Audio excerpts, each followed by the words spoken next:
Bienvenue dans ce nouvel épisode de Soluble. Aujourd'hui, direction la Seine-Saint-Denis, près de Paris, où l'on teste une solution pour faire face à la précarité alimentaire tout en favorisant l'accès à une nourriture saine et durable. Bonjour Hélène Kéo. Bonjour. Tu es la directrice des opérations en France pour l'ONG Action contre la faim. On va voir ensemble ce qu'est le chèque alimentation durable dont tu coordonnes avec Action contre la faim, l'expérimentation dans ce département de Seine-Saint-Denis avec une subvention de l'État. Tu nous diras en quoi cela consiste et qui peut bénéficier de ce soutien pour son porte-monnaie. On va aussi parler de la cherté de l'accès à une alimentation de qualité et à l'alimentation tout court. Mais d'abord, on aime démarrer les épisodes de ce podcast en apprenant un bout de l'histoire de l'invité. Hélène, on peut dire que ton engagement au service des autres structure ton parcours professionnel, mais tu n'as pas toujours travaillé en France. Raconte-nous un petit peu. Non, effectivement, j'ai pas toujours travaillé en France. J'ai plutôt un parcours de travail à l'international dans plusieurs organisations humanitaires, dont Action contre la faim.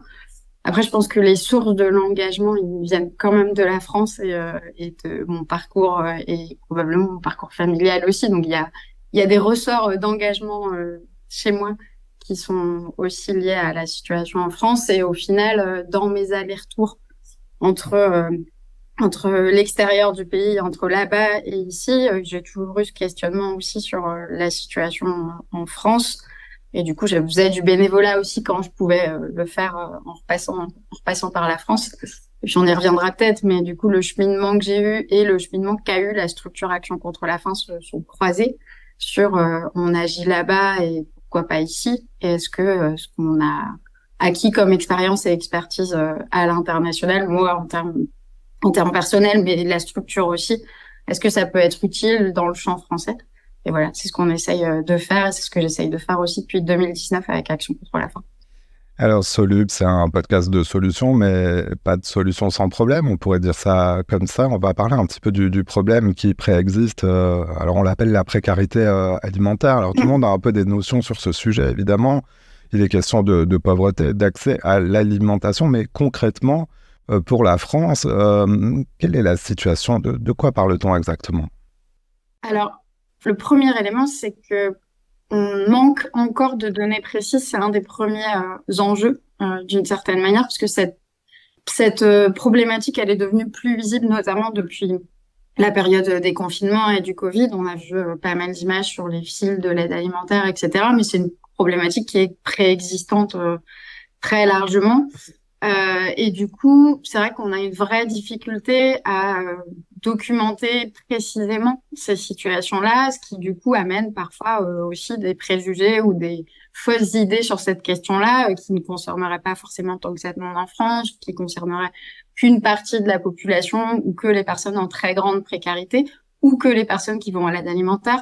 Or, c'est une problématique qui est plus globale en fait. Et du coup, elle est effectivement rattachée à plusieurs éléments. Il y a une donnée qui est assez claire, qui est le niveau de précarité et de pauvreté.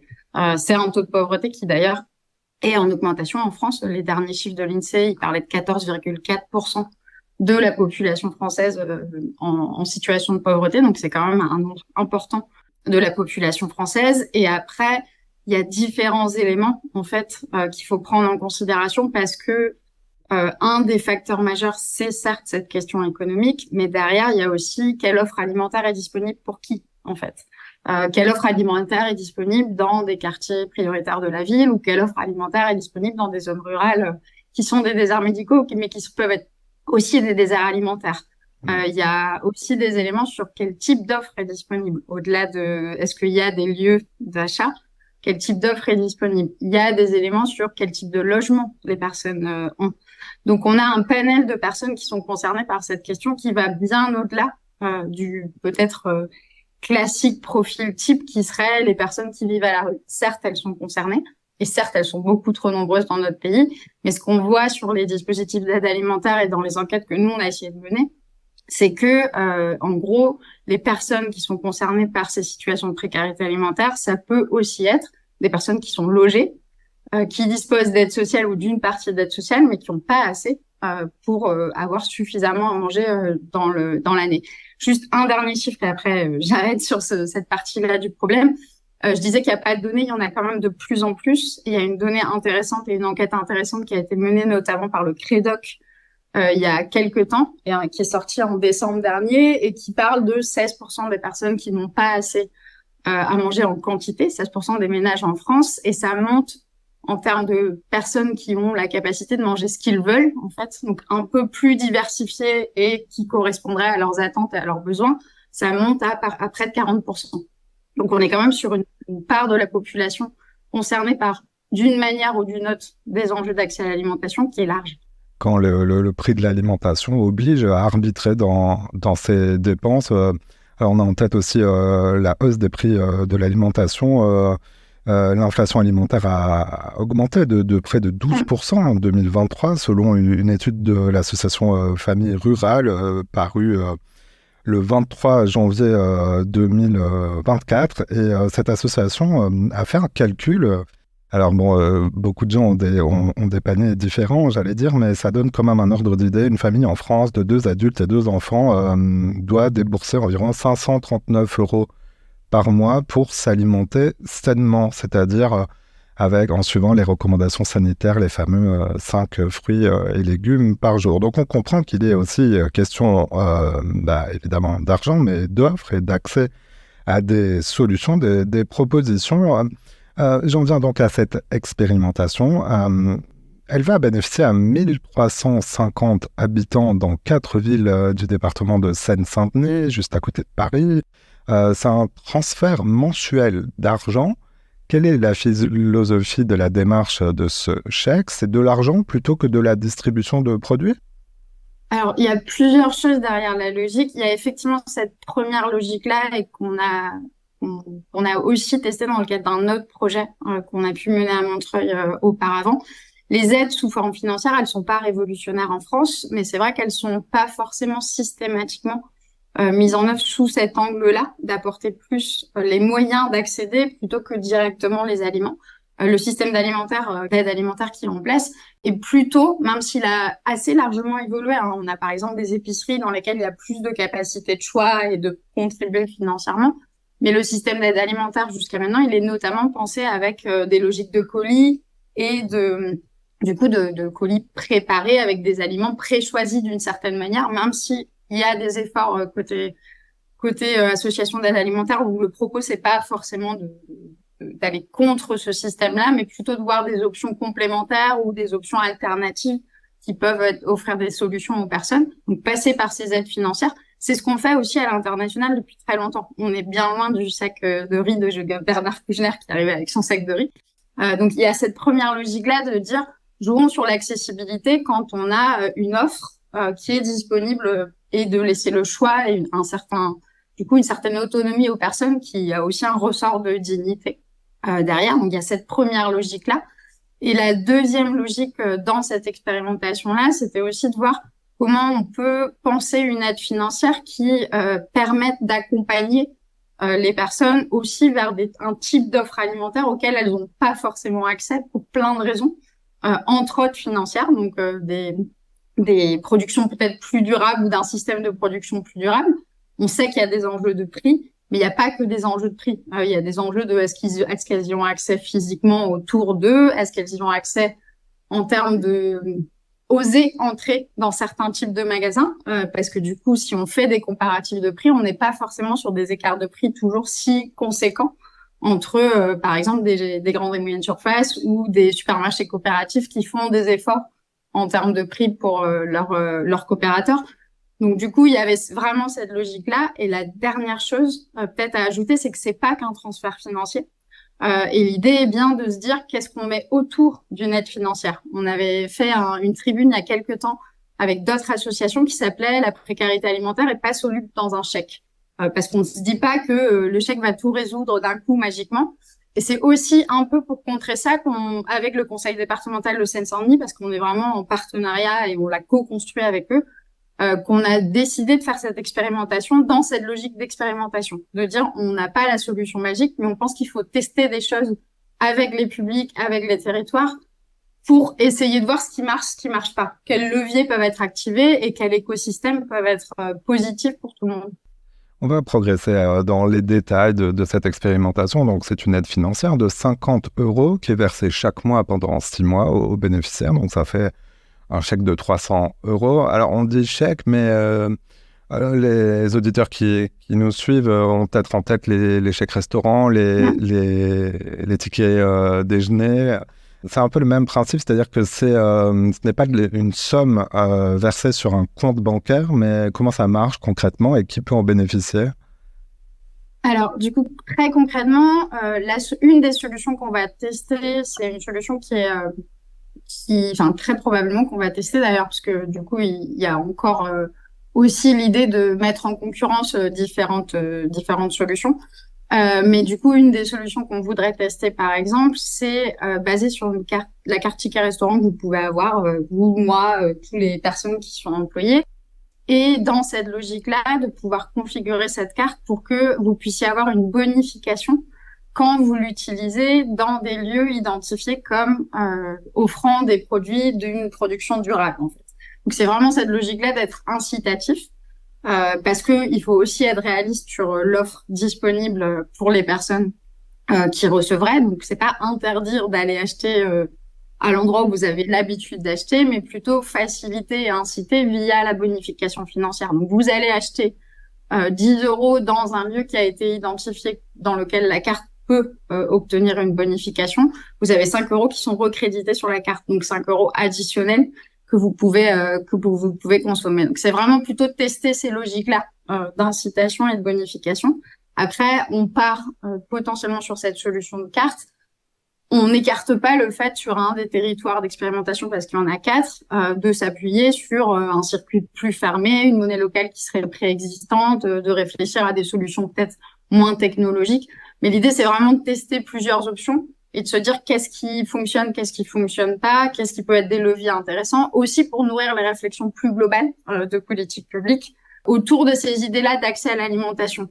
D'une certaine manière, chèque ou pas chèque, mais en tout cas, quel levier on peut activer pour pouvoir faire ça. Donc, ça veut dire aussi voir quel type d'initiative sur les territoires on peut appuyer et vers lesquelles on peut diriger les personnes pour qu'elles puissent entrer dans une logique de cours de cuisine, d'ateliers de santé-nutrition, de découverte de ce que c'est l'alimentation durable en allant visiter le maraîcheur du coin ou le maraîcheur qui est au final pas si loin que ça de chez eux.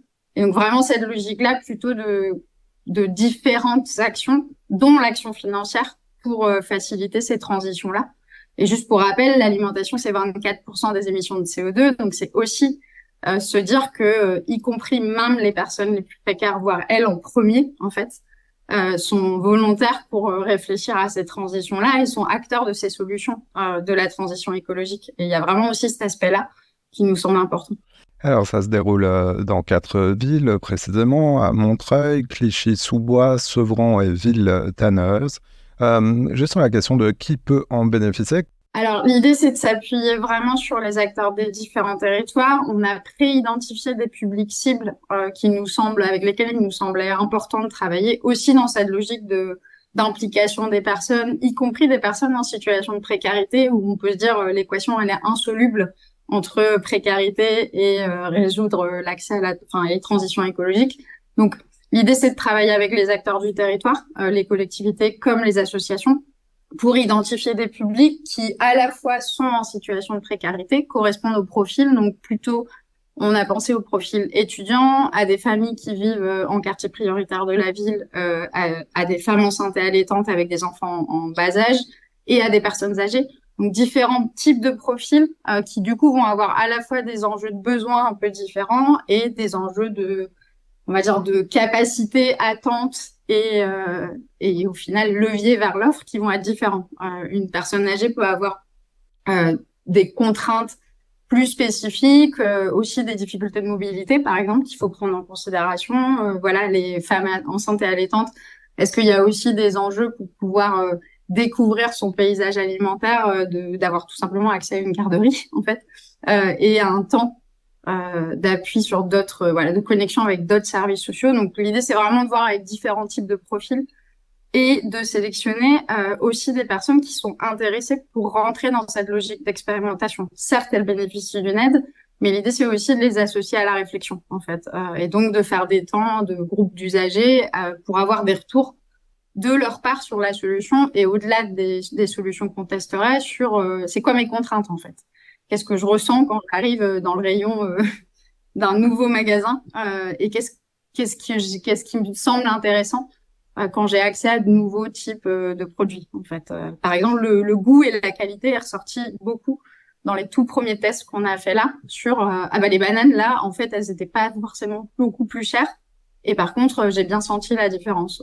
On l'entend à t'écouter, l'objectif de ce chèque alimentaire est aussi d'aller vers une alimentation plus saine et plus durable. Tu employais le mot de transition écologique. Alors bien manger au sens durable et sain, on l'a compris, c'est coûteux, mais c'est aussi une question de compréhension des circuits de distribution alimentaire. Peut-être c'est cette démarche, mais aussi en lumière des circuits comme on dit, alternatifs à la grande distribution, qui sont parfois méconnus. Alors, il y a des épiceries solidaires, mais il y a aussi des cuisines partagées. C'est quoi, juste? Les cuisines partagées, ça pourrait être effectivement un des types d'activités autour, on va dire, du chèque. Les cuisines partagées, ça peut être... nous, on travaille avec des acteurs qui le font, notamment à Paris, un peu moins en Seine-Saint-Denis, mais on va les découvrir dans ce cadre-là. C'est plus des lieux qui vont être des lieux où on peut cuisiner ensemble, où on peut apprendre à cuisiner des aliments qu'on ne connaît pas, ou alors où tout simplement on a accès à des ustensiles de cuisine auxquels on n'a pas accès. Ce qui est assez frappant aussi dans les enjeux de précarité alimentaire et qu'on n'imagine peut-être pas pour vos auditeurs, c'est de se dire que beaucoup de personnes qu'on considère en insécurité alimentaire, en précarité alimentaire, ils ont un enjeu d'équipement, en fait. Un enjeu de savoir qu'est-ce que j'ai à la maison qui me permet de cuisiner. Donc, il peut y avoir, du coup, pas grand-chose en termes de capacité de cuisine. Est-ce que j'ai accès à des plaques de cuisson? Est-ce que j'ai juste un micro-ondes? Et du coup, ça fait varier très fortement ce que je peux cuisiner. Dans les publics qu'on va essayer d'intégrer, il peut y avoir des publics qui sont aussi hébergés dans des centres, dans des hôtels, ce qui est une modalité d'hébergement assez répandue en Île-de-France.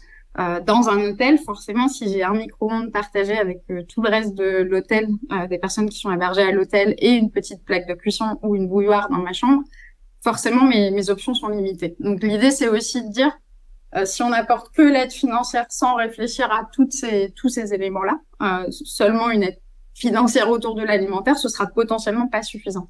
Donc, c'est aussi mettre en évidence tous ces leviers-là et y réfléchir avec les personnels membres pour le visibiliser aussi, ces enjeux-là. Il y a aussi probablement des magasins bio ou même des circuits directs avec les producteurs comme les AMAP. Exactement. L'idée, c'est d'avancer aussi en marchant, hein, donc d'ouvrir au maximum de lieux de ce type-là.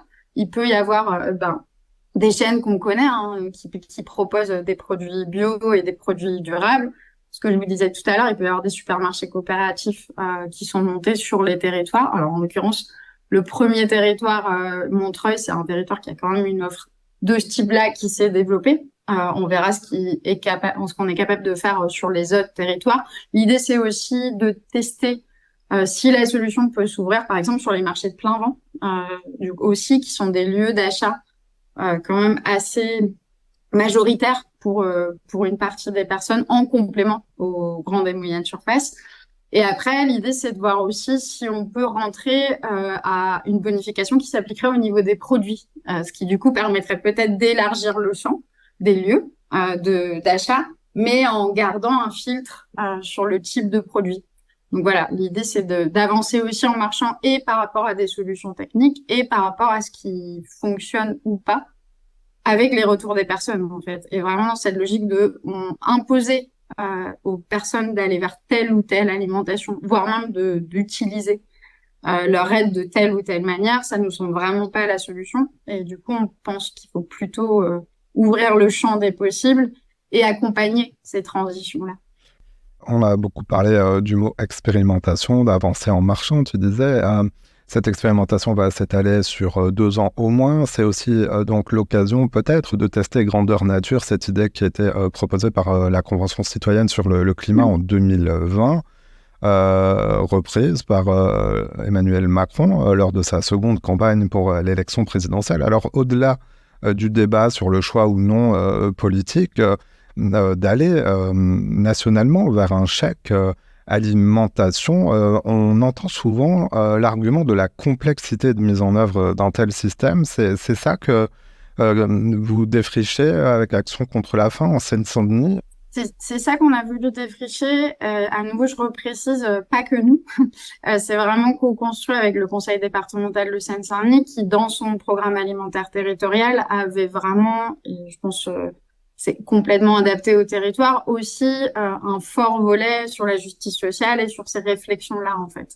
Et c'est en ligne aussi avec un autre projet dont je vous parlais qu'on a mis en œuvre à Montreuil, où là, l'aide n'était pas forcément limitée à des dépenses alimentaires, et dans lesquels on a obtenu aussi des plutôt bons résultats. Mais voilà, l'idée, c'est, comme vous le disiez, en fait, de défricher tout ça, de voir ce qui serait potentiellement intéressant en portant à l'échelle, mais à nouveau, en se disant pas que il suffit de mettre une aide financière dans la boucle, mais de voir un peu comment c'est adapté avec différents leviers et notamment avec des publics en situation de précarité. Donc, c'est vraiment défricher ça. Nourrir les réflexions très territoriales, hein, parce qu'en plus, par exemple, le conseil départemental de Seine-Saint-Denis a des aides financières. Donc, ça peut aussi les inspirer sur les aides financières existantes ou des aides que eux pourraient déployer.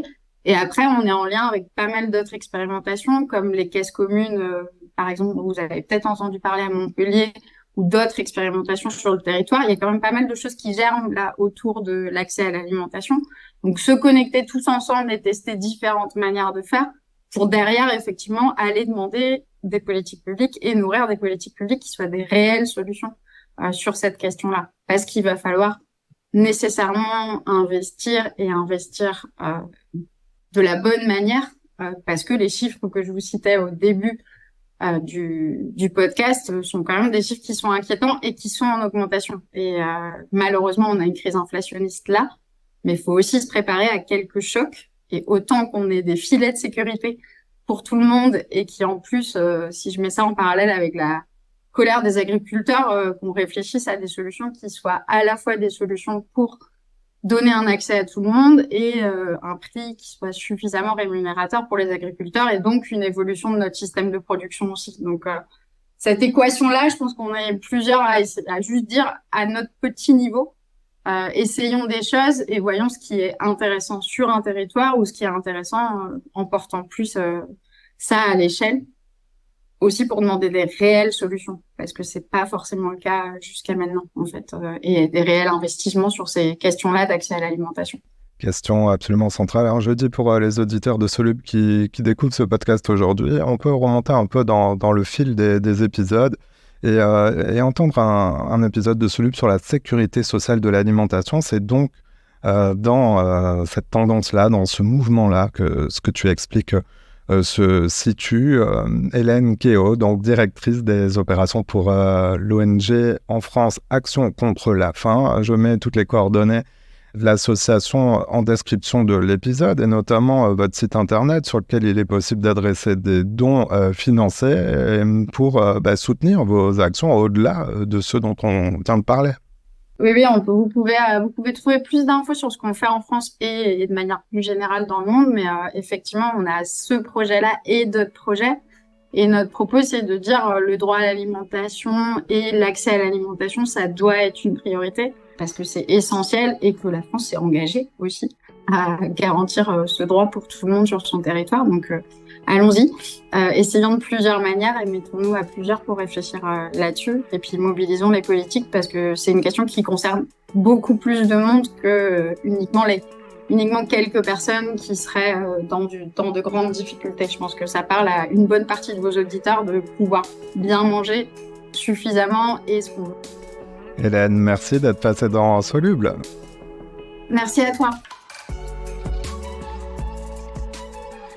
Voilà, c'est la fin de cet épisode. Si vous l'avez aimé, notez-le, partagez-le et parlez-en autour de vous. Vous pouvez aussi nous retrouver sur notre site internet, c'est soluble.media. À bientôt.